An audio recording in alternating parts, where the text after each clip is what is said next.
So I've been having some frustrations with Overwatch's ranking system recently, and I wanted to address them.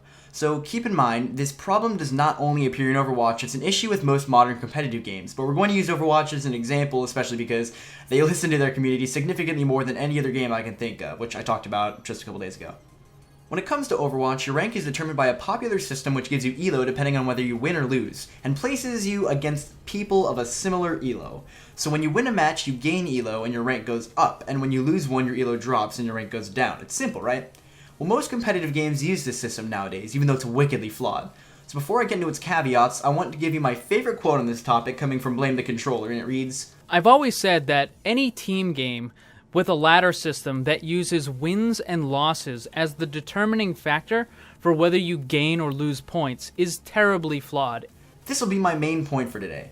So let's go over the upsides. So this system will generally separate players fairly effectively and simply, and for the most part, it'll do a good job at determining your skill level in comparison to others, and it won't put you in a game where you're wildly worse or better than the other team. It's also very easy to calculate how much elo you're going to gain or lose because you have to go positive if you win and negative if you lose. And now for the downsides, of which there are a lot more than we saw in the upsides. In a team game like Overwatch, one bad player can lose you the entire match, which means that your elo is going to go down in the match even if you did really well.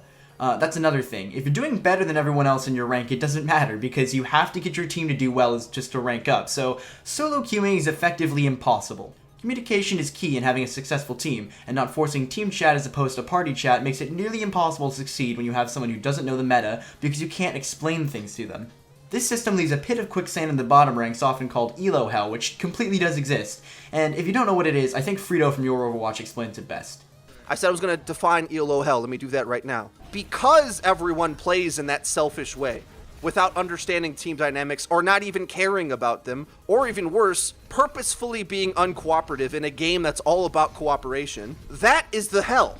If you admit that exists, in our opinion, you must admit that elo hell exists. Why? Because those games are hell! So that's it with the downsides, and I've been completely screwed over by the system, and recently it's been getting really bad. So my rank is well below average at about 2100, and Ryan's is somewhere far below at like 1700. Now ignoring the fact that Ryan is probably better than me at the game, and we're going to assume he's the same though for now, which, I mean, he completely is. He either ties or outperforms me in a good portion of our games.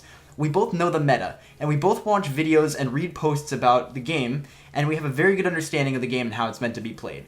So we both do very well in our games, and when we queue together, we almost always outperform our teammates. I'd say we're definitely in elo hell because we have teammates who don't understand the meta, won't cooperate and switch characters to fit a certain comp, and often don't understand counters. Do you know how many times I've heard McCree complaining about how I should take out a Pharah? I mean, I main Genji, Junkrat, and Mei. McCree is you're the guy to be. And I would say at the diamond rank, you're starting to get out of elo hell.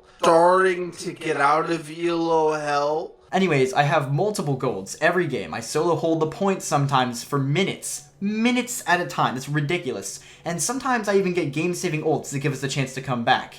I always do my part, and even when I'm playing out of my mind, just absolutely obliterating the enemy team, we'll still usually lose. A system like Overwatch's will put even the best of players in the lowest ranks because they can't get competent teammates. Have you heard the story about the player who threw 141 games in a row with no losses and went below rank 0? Can you even fathom the fact that no team out of the 141 teams that he got could carry him out? All of those teams, and even the very best one he got, couldn't pull out a win. Every single teammate he had for all of those matches was punished with a loss and a lower rating because of this guy. Not one of those teams could squeeze out a victory with this guy on their team. I can very rarely get a 6-stack going, and a game where you need a 6-person team of similarly ranked players to play properly is not good. Seth, Mr. Muffin Man, is ranked 2700 or something like that.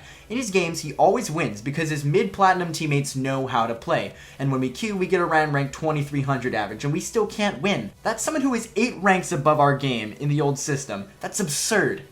Now, I can't just complain about this system without giving an answer, like a proper system. So a proper system would look at your average performance in the last 10 games you played. If you outperform your average, you gain elo and vice versa. This would encourage healers to heal more, damage players to slay more. This would encourage you to play your best, and it would place you with people of similar averages. It would also make teams with 2 people who have high average healing, the supports, 2 people with high average damage, the DPS, and 2 people with good shielding, the tanks. So this would encourage a proper team composition, and if you wanted to play another team comp, like a 3 tank, 3 support, I don't even know how you're going to do that, but even if you wanted to, you'd still gain elo, because you'd have this raise in average shielding, for instance, and it would beat out the loss towards your average damage. So let's say you're a DPS character, and you're high average damage and low average shielding, right? Well, if you switch that up and you get way higher average shielding but way lower average damage, it's still going to balance out, and you're going to do better. Plus, you would need to win to get a significant increase in elo, which encourages only playing weird comps when you think that they're worth it. Speaking of, winning and losing would still affect your elo greatly. Maybe about 50% of your change is based on your individual performance. This huge impact from winning or losing will force people to play as a team, because that's the only way that you can win. If you don't play as a team, you'll be taking constant large hits to your elo at the end of a match, and if you can survive those losses and still gain elo, you're going to be performing ridiculously higher than your average, and you should be in a higher skill tier. I just think that the current system is completely flawed, and with such a large portion of the ranks being in what I consider elo hell, something has to change. I don't know, guys. I just wanted to rant about this a little bit. I hope you enjoyed. That's what I'm here for, and I'll see you guys in the next video.